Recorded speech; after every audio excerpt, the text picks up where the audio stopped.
Another episode here of Getting There with Goss, where we talk about the career journeys of business owners, media members, coaches, athletes, and more. Capital Region fans, maybe Central New York fans, even from back in the day, will remember this guy, Kelly O'Donnell, now doing some great things with Siena College, which we're going to get to it a little bit later on in this podcast, but we got to start at the beginning like we always do. Kelly, let's go back. A younger version of you, 6, 7, 8 years old. Where'd you grow up?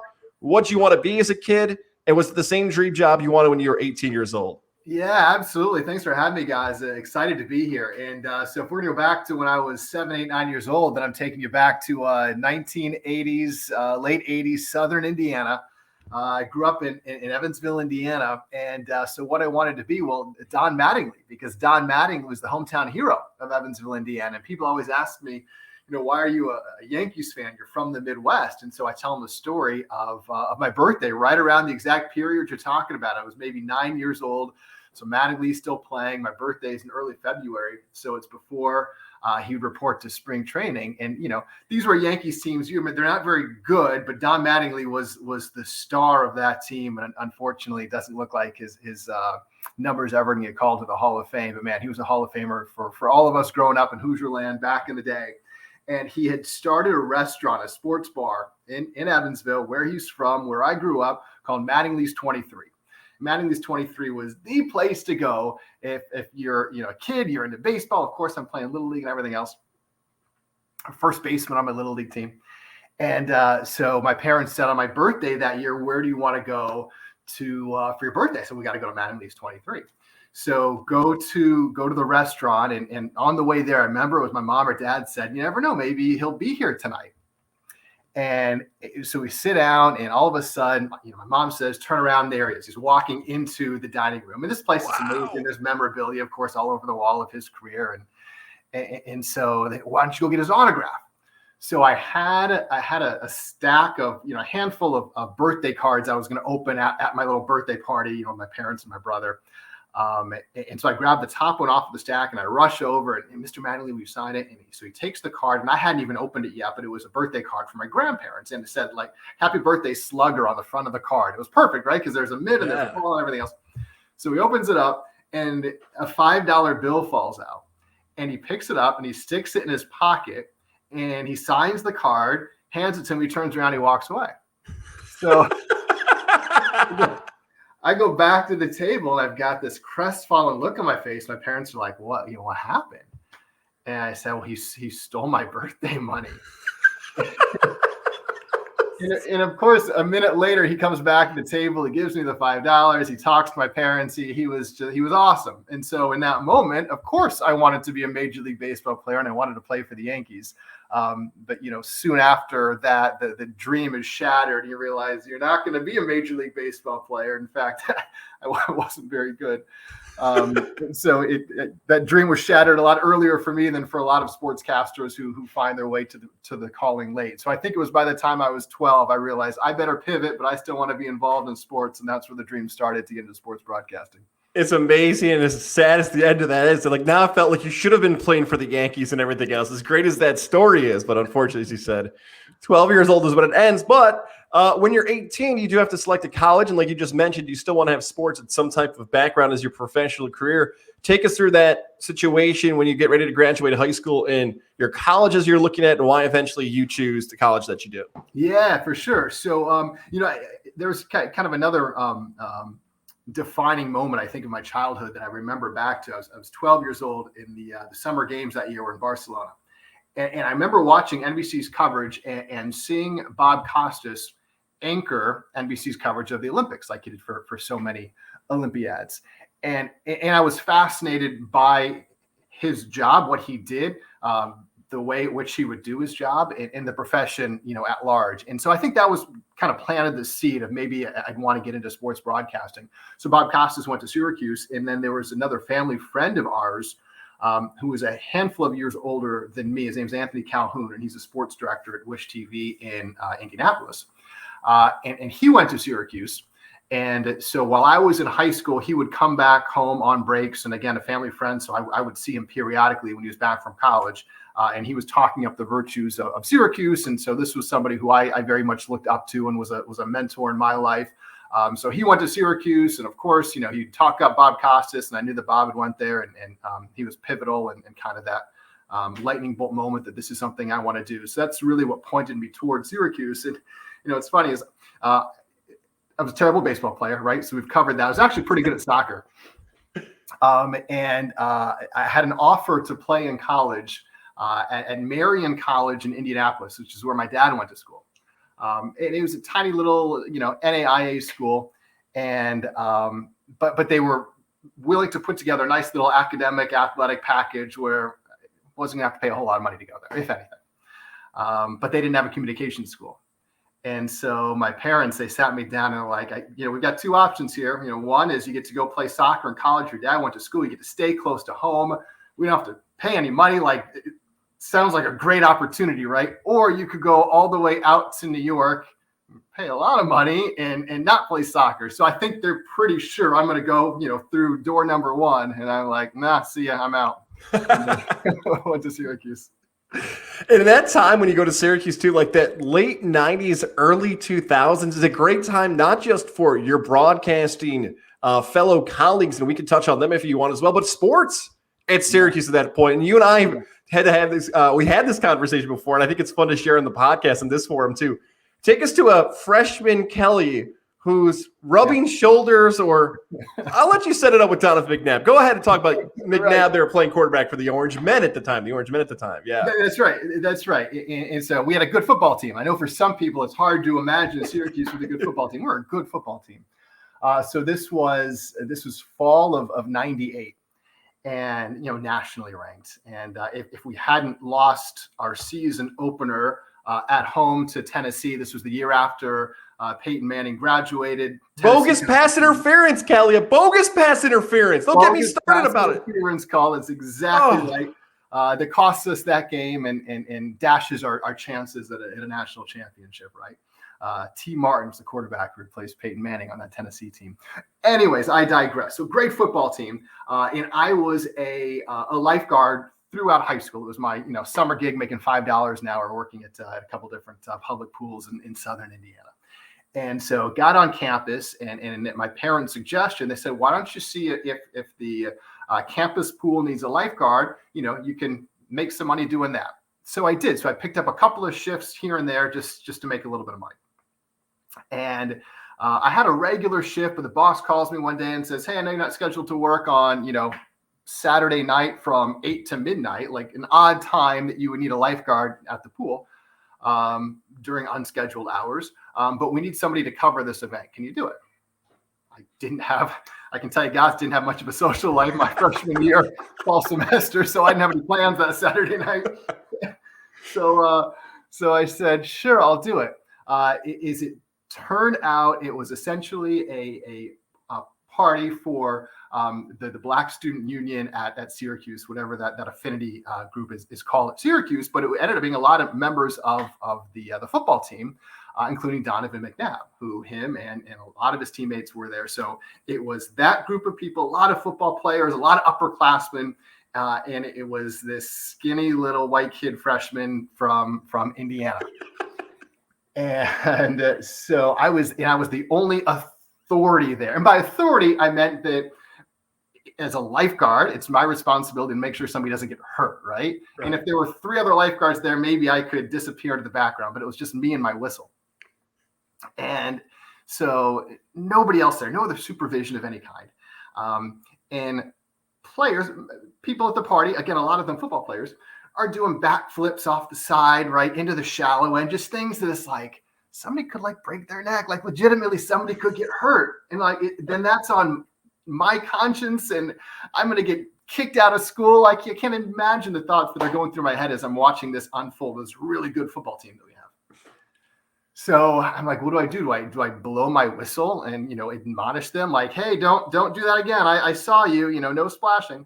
Why would they listen to me, right? So Donovan McNabb, right, just before he's going to go to the NFL and take the Eagles to NFC Championship after NFC Championship, is chilling in the shallow end. He's kind of got his arms back on the side of the pool like this, just hanging out. So I'm like, they're not going to listen to me, but they're going to listen to their captain. So I walk over to him. I don't know where I came up with the courage to do this, but I walk over to him and say the most ridiculous thing. I say, "Hey, Don," I think I put my hand on his shoulder. Like, who would do that? "Hey, Don, can you do me a favor and tell your boys to stop doing flips off the side of the pool?" Not knowing how he's going to react, he looks at me. He's like, "Yeah, sure, no problem." And they had like pool toys. Like there was a little Nerf football that was like floating by him at the time. So he picks it up and just wings it at some dude, like, 40 yards away, the other end of the pool. It's about to jump in, like pegs him between the shoulder blades. "Hey, knock it off. No jumping in the pool. No doing flips in the pool," or whatever he said. So I walked back to my little lifeguard stand and I'm like, "That's right. I solved the problem." Me and Don together, we solved the problem. You felt 10 feet tall walking away. The muscles got a little bit bigger. You thought maybe you could walk on if they need a receiver all of a sudden. That's exactly right. So as much fun as you're having or, avoiding trouble as you are that freshman year, this is truly a stacked lineup across WAER and everything else. So take us through sort of the responsibilities, the broadcast opportunities you get, and some of the colleagues that are at Syracuse at this time that you're competing against to get on the air. Yeah. Well, I was fortunate. I mentioned that the only person that I knew before I went to Syracuse that had been there recently was this mentor of mine, AC, Anthony Calhoun. He had developed a relationship with Carter Blackburn of CBS Sports, who was a year older than me. So Anthony had said to Carter, a friend of mine is kind of like a little brother. Anthony used to call my mom, right? So again, a really close family friend. He said to Carter, "This kid Kelly's going to come to school. He's kind of like a little brother to me, so I want you to look out for him." So Carter's just a sophomore, I'm a freshman. The sports director at the time was Robert Lee, the general, who, of course, anybody watching, listening in the Capital Region is familiar with the general and his career arc and what he's meant to Siena basketball over the years and now working in a freelance capacity for ESPN. So Robert Lee is a sports director, the senior, and he had a lot of say over which freshmen would have the opportunities to get on the air. And then, of course, before you get on the air, there's a very rigorous process of having to make tapes and be critiqued and critiqued by upperclassmen, and then ultimately the news director to be able to be granted the opportunity to actually be on the air. But thankfully, Carter, who was a very accomplished sophomore, was able to say to Robert Lee, who I didn't know at the time, "Hey, do me a favor, even though this kid Kelly has zero experience." And there were some people that came in with the wealth of experience calling games in high school and being in other situations where they could be behind a microphone or writing for the school paper. I had nothing on it. But said, "Hey, do me a favor and give this kid a chance." And so now the general, Robert Lee, is a very good friend of mine, but it's funny thinking back all those years ago, I had no idea who he was, but through Carter at CBS Sports, I was given that opportunity. And you're right. A lot of my very good friends to this day, I met that year, I met the next year, and we all worked together at WAER. And so many of them have gone on to just, incredible careers. Andrew Catalan, a good buddy of mine, a year older, who was calling a wild Buffalo Jacksonville game yesterday. Didn't see that stunning Jags win coming, but Catalan was on the call for that, and so many more. Yeah, so when you're surrounded by that kind of talent and that kind of raw talent, of course, everybody through hard work is able to polish their skill set and develop their craft over years. But you get a sense already when they're 18, 19, 20 years old how good they can be. And it forces you to step up your game if you want to have opportunities. And so, thankfully I was given the opportunity to do that. You're given these opportunities. You're able to get on the air. Again, this competitive environment, all these good things are happening to your Syracuse career. But like every other college student, they eventually tell you have to leave campus. You can't stay here forever. You actually have to get a job. Your first job lands you in a city. And when I was prepping for this, I still don't know exactly where on a map, if someone gave this to me, where this is in the South, but I'll let you do that. Go ahead and tell us where you land that first job in the South post Syracuse. Yeah, that's right. So find Panama City, Florida, and drive 60 miles due north, and you get to Dothan, Alabama. Or go to Panama City and stay in Panama City and don't make that drive to Dothan. No disrespect to my Dothan friends out there. That might be Dothan, Alabama. Yeah. That's right. That's right. And I had made the decision that this is what I wanted to do. I wanted to be an on-air sports broadcaster. And I figured, and I had some friends that knew play-by-play was going to be their calling and their pursuit. And so like Carter, for example, never entertained the idea of working in local sports as a sports reporter and anchor. It was always going to be play-by-play. I really enjoyed play-by-play, the opportunities I had in college and the opportunities I still have to this day in a freelance capacity to do it. But I more saw myself as that sports anchor on television. And I was willing to go anywhere for that first opportunity to get my foot in the door. And, it's one of those businesses where there are only so many stations in any given market, and there are only so many, sports reporter positions. And generally, there isn't going to be a whole lot of turnover. So if you limit yourself and say, I'm only going to work in my hometown, or I'm only going to work in one of these 2 or 3 cities, that's okay. You can certainly make that decision. But then you're narrowing your focus of opportunity. Where I was willing to, and I think part of this was because I did leave home for college. And so I already had that experience of being on my own, where I said, wherever that first job takes me anywhere in the country, I'll go there, and it'll be an experience and it'll be an adventure. And I'm probably going to sign a 2-year contract. And then after 2 years, I can determine what's next in my life. But, I can go anywhere and try anything for 2 years. So I applied to stations all over the country, probably applied to 50 sports reporting positions in a matter of a couple of months from graduation to, that summer of after I graduated in 2002, got rejection letter after rejection letter. And that's par for the course. That's the business, right? But after the 48 or 50 rejection letters, I actually got 2 job offers in the same week. One was to a station in Bangor, Maine, and the other was a station, WTBY, in Dothan, Alabama. And they were both offering the same amount of money, which is to say not a lot of money. Relatively similar market sizes. So I had to make a determination of, am I going to go to Maine or am I going to go to Alabama? Had never been to either state.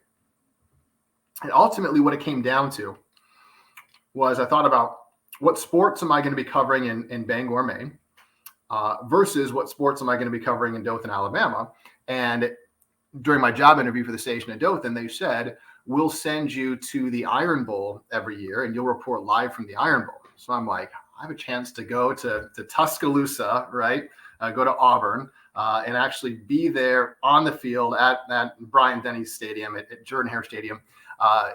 From the Alabama Auburn football game, you can't pass that up, right? To be in SEC country, covering big-time college football and thinking about how that might look good on a demo reel and a resume tape moving forward. So that's primarily why I chose Dothan and had a great time. Ended up being down there for about 2.5 years and really loved it. So there you are, SEC football. You made the opportunity happen for yourself that you get to cover these great events, great games. You mentioned 2.5 years, but the next stint is also in the South, correct? Don't you go to Florida after this? I went to Florida after that, yeah, and I got out of local news. It was an opportunity through a friend of mine who went to Syracuse together, and he was working down in Florida. He was the voice of Florida International football and men's women's basketball, and he through a connection of his, he knew of an opening at a station called Gol-Tv, Gol-Tv. It's a 24-hour soccer network, and it was originally founded by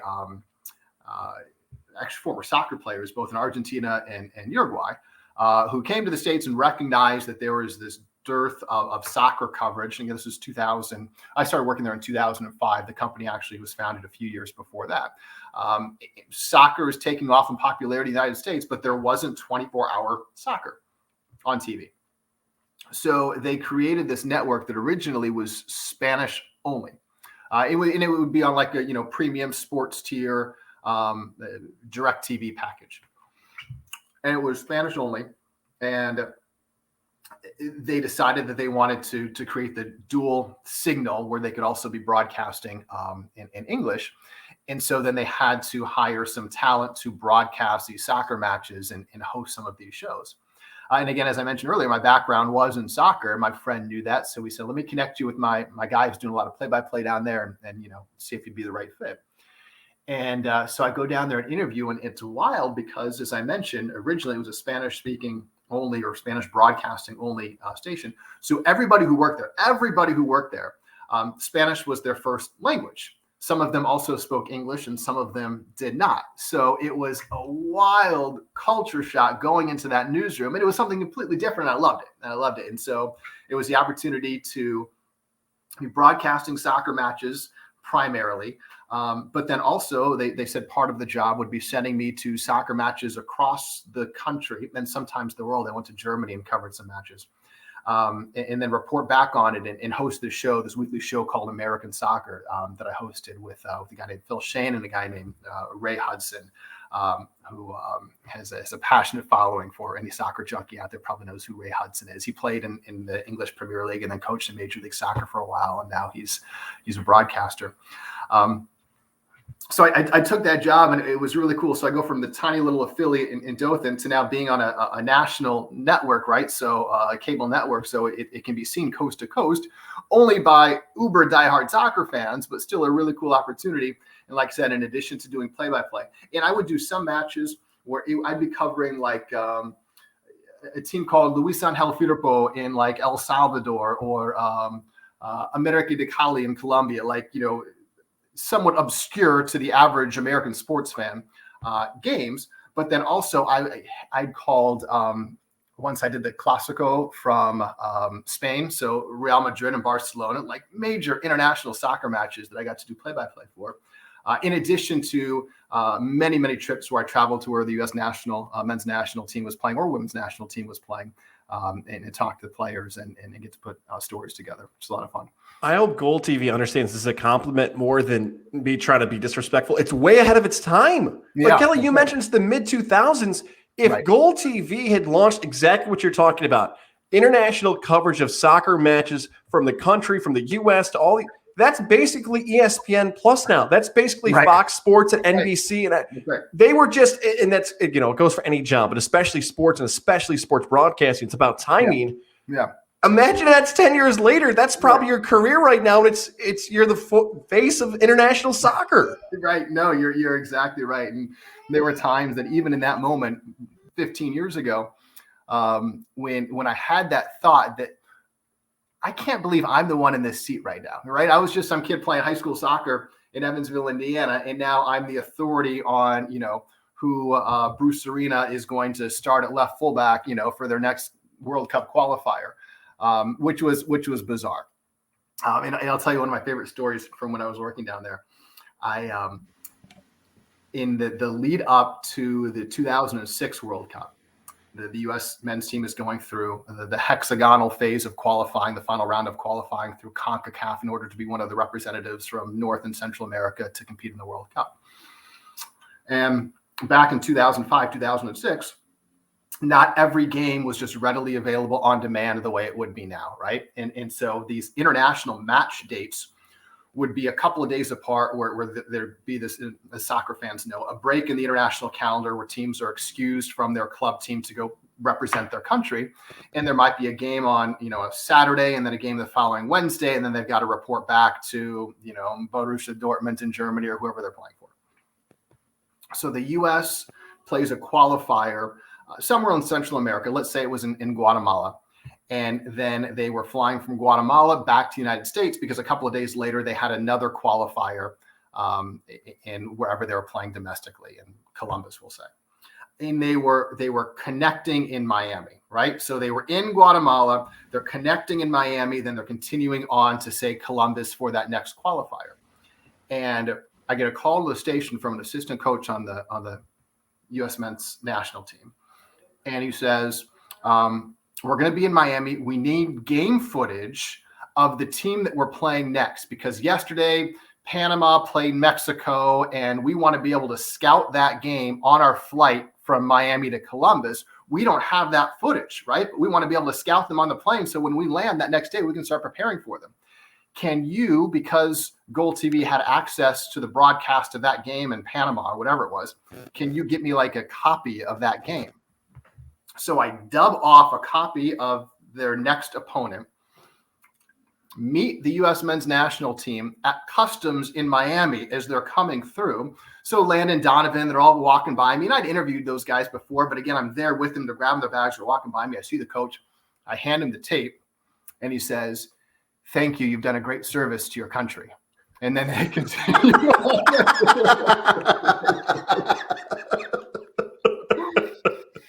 Yeah, great service for my country. Wave that flag. That's right. You did it. Forget about voting, forgetting about volunteering. No. That's it right there. I'm done. Active patriotism. So that's all I need right there.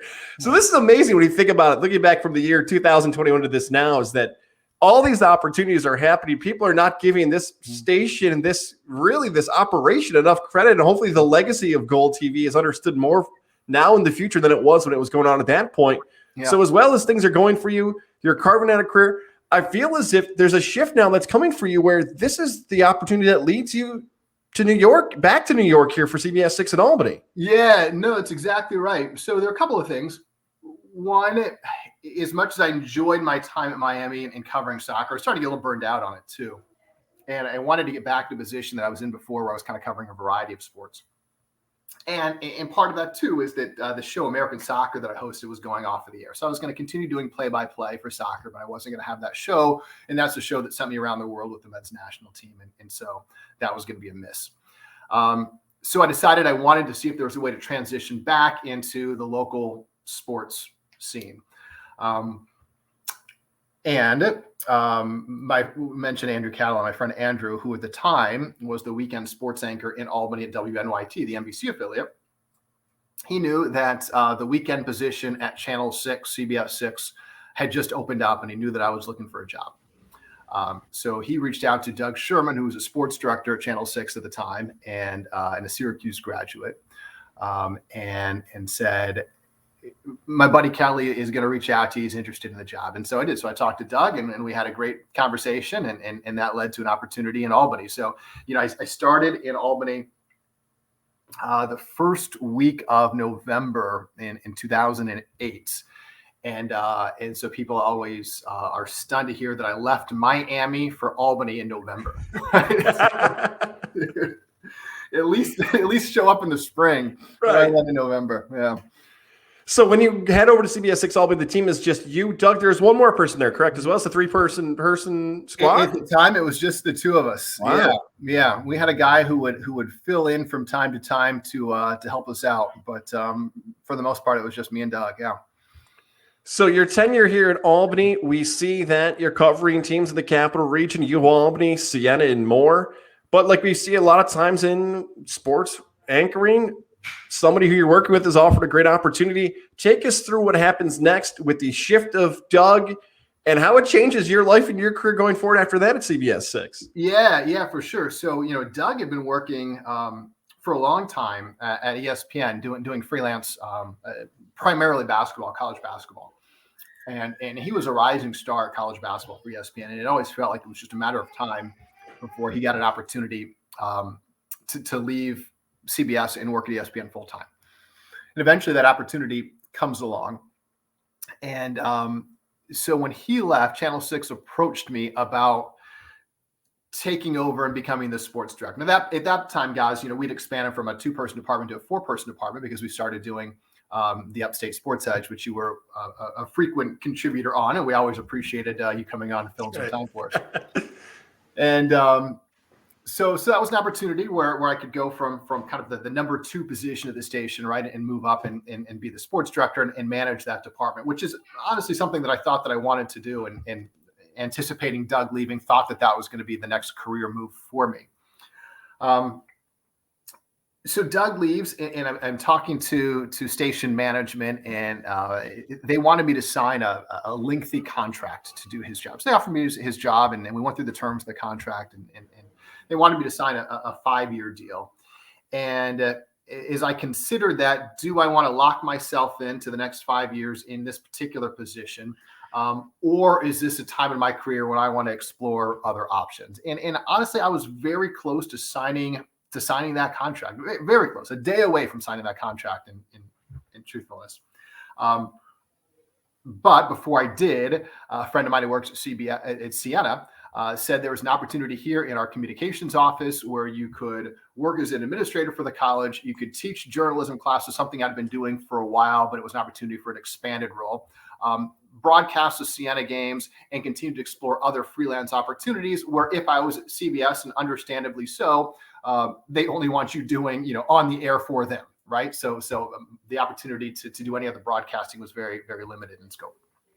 So when I looked at all of the opportunities, at Siena versus locking myself into that long-term deal at CBS, where I'd already been for almost a decade. It just felt like it was the right time to pivot and explore something new. And the opportunity is there at Siena. And you talk about how now it almost opens up these doors of things that you can continue to work with the college. And like you mentioned, work with younger, aspiring journalists, broadcasters. Yeah. What's it like being a professor? Because, you know, for as long as I've known you, I've been in your ear about this. Like, hey, let me sit in one of your classes. Let me just sit there. This is what I want to do. So I'm going to be taking some notes here when I re-listen to this about the professor opportunities, the communication role. For those who don't know, explain a little bit more about what you're doing at Siena College. Yeah, absolutely.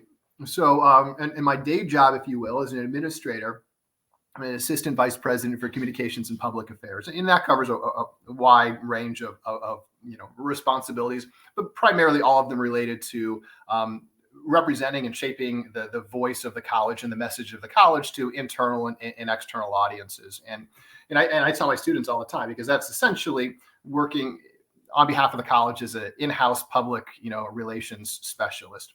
There are some companies that are going to outsource the work of public relations practitioners, and then there are large organizations that are going to have that responsibility in-house. And in public relations is very much akin to communications. And I tell my journalism students all the time that with a degree in journalism, it opens up so many opportunities, because if you know how to tell a story, and that's what journalists do, right? And guys, you certainly know this, that the role of any journalist, no matter the medium that you work in, whether you're on radio or television or print, you're a storyteller.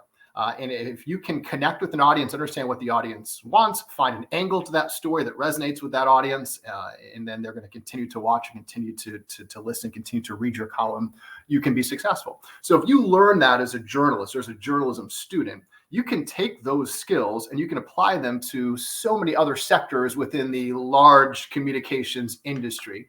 PR being one, communications, marketing at a college being another. So that's how my skill set as a journalist really translates to my role as an administrator with a college. And then on top of that, a few years ago, I started adjuncting at Siena, teaching a sports reporting class 10 years ago.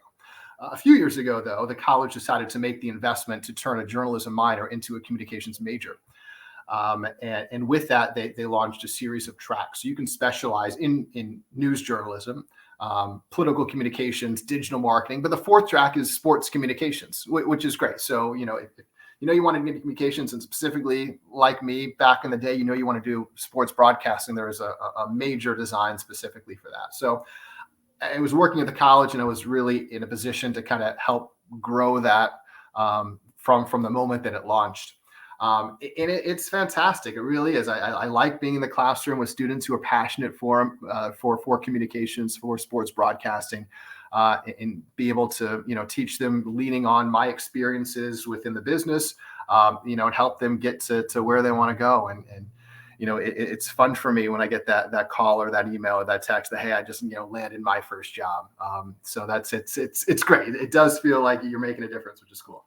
Rewarding for sure. And I know this question, especially predicting the future, and in particular media future, this is a clip that would go viral if I cut this and put this on YouTube. So I promise I won't do that to you. I won't put you in that spot. But this also feels like I'm like asking for the end of a nice TV show or a movie, like the spoiler of your class. But it may be far different, the world that was communications when you were a student at Syracuse to what it is in 2021. What do you see as a professor working with young journalists, young broadcasters that might be the future of what type of opportunities are out there, especially in a post-COVID world? We're taping this in November of 2021. What does the future of broadcasting look like for some of these students? Yeah, one thing is that I think that the demise of local television, which has been predicted for a long time, isn't coming anytime soon. Eventually, maybe decades from now, this television model that has existed for a very long time may become so antiquated where it just no longer is sustainable. But if you look at it, the ratings that local television stations have done this past year, the money that they've made, especially coming out of an election year, it's still a very powerful business. And so as much as the business has changed in 20 years, when I got into it, I went from college into working at a small market affiliate doing sports. That's still a great entry point for students coming out of college if they want to get into sports broadcasting. So I would continue to push them in that direction. Now, with that being said, there are so many other opportunities on top of that, which is really exciting. And it's from the proliferation of sports cable channels all the way down to, of course, podcasts and all the other ways that people can get their voice out there and can monetize sports coverage.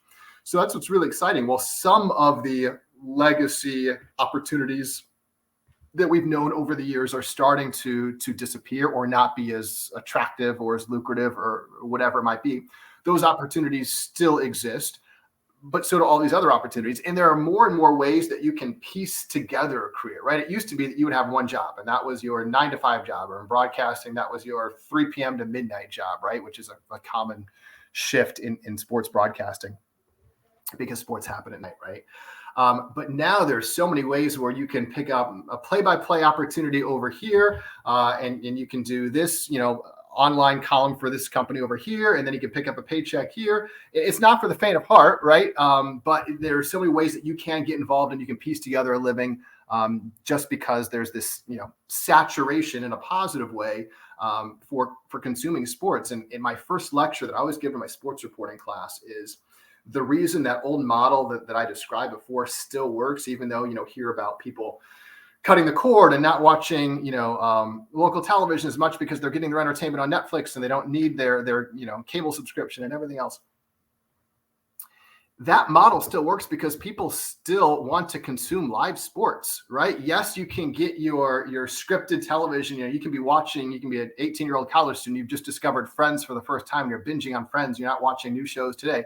Yeah, but if you want to watch the Super Bowl, right, you're still going to watch the Super Bowl with everybody else, and it's still going to draw an audience of 110 million people. That's what sports does. It brings everybody to the conversation, but it brings them to an event, to a channel, to a venue, all together at the same time.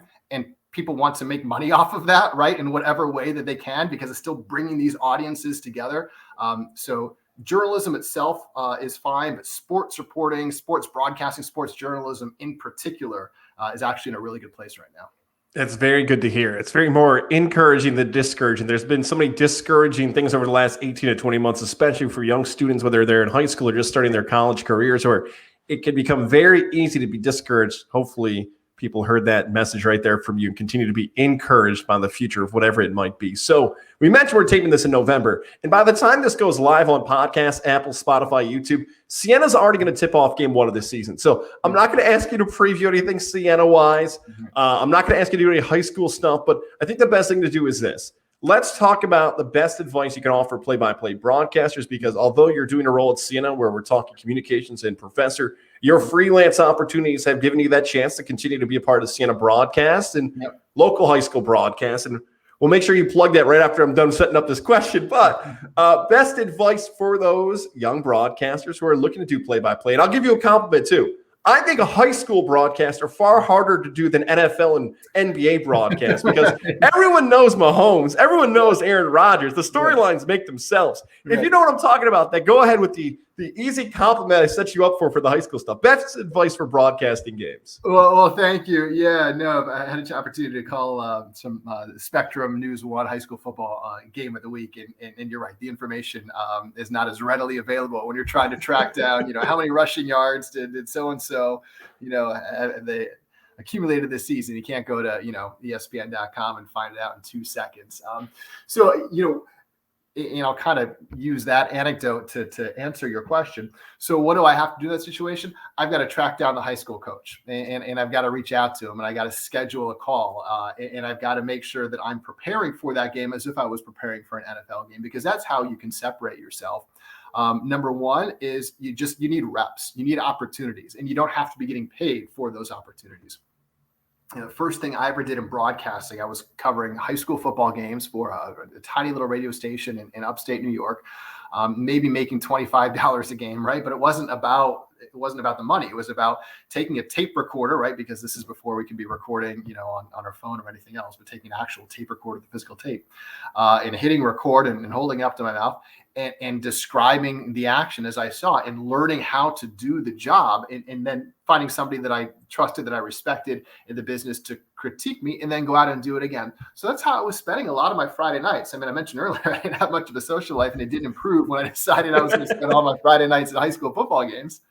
But I would go up into the stands. I really would. I mean, I would walk in. I'd pay my $5 admission, right, to get into the game of two high school football teams that I had no affiliation with whatsoever, right? I mean, the Baldwinsville Bees in upstate New York. So I'd go to their stadium and I'd pay my $5 and I'd try and find a corner of the stands way up top somewhere where nobody else was sitting because I want to be talking to myself the entire game. And I would talk into the tape recorder and I would do play-by-play of that game. And then I'd go back the next Friday to a different game, and I'd get a little bit better every time that I did it. And eventually, you get good enough where you think you can cut a demo and actually show or allow someone who has a paying gig the opportunity to hear a piece of what I did on that Friday night. And if they listened to the first game that I did, they would have laughed at me. But by the time they listened to the 15th game that I did, now I start to sound like a broadcaster, right? So my best advice is to outwork the competition or the prospective competition and to be successful, right? I mean, it's, people learn that lesson that if I want to get better at playing baseball, I got to spend more time in the cage, right? No matter what that sport might be growing up, the more I practice, the better I get. But then sometimes there's a disconnect between then that becoming the professional ambition. It's the same thing. If you want to get good, just practice. And that'll, ultimately put you in a position where you can get your foot in the door somewhere, and then you start to get paid to do it. And then you continue to do it by taking any shift and any opportunity that comes your way to try and get better. It's so exciting that play-by-play broadcasting continues to have all these outlets to have it happen. For those in the capital region, for whatever reason, aren't watching you, plug where they can find you for the rest of this fall, both Siena and high school sports. Yeah, for sure. So we've got a Super Bowl coming up on Friday night, again, depending on when you're listening. So if the big CBA and Shenandoah matchup hasn't happened yet, then Friday on Spectrum News 1 at 7 o'clock, me and James Allen of the Times Union are going to have the play-by-play and the color of that matchup on Spectrum News 1. So looking forward to it. James and I did the CBA Guilderland semifinal game this past Friday night, and it's a really exciting game. So looking forward to the Super Bowl, the Class AA championship. And then, as you mentioned, we've got Siena basketball throughout the season. The season's about to start for the Saints. And so ESPN3 or ESPN Plus, every single one of our games will be streamed there, and a number of games are going to be on My4 throughout the season as well. So you can catch me in the general Robert Lee doing those games. Appreciate you, Kelly, spending the time. I made one of your classes easier. Just hit this right before the holidays, stick it in like the old movie in high school, right? Like, I'm not teaching today. It's almost winter break. I'm just going to throw in this podcast and you guys can learn about me. That's what you can do for your students here at the end of the semester. Brilliant idea. I love that. Thank you. Kelly, appreciate it, man. Best of luck for the broadcast going forward. Looking forward to catching up again in the future. Thanks, guys. I always appreciate talking to you, buddy. Take care.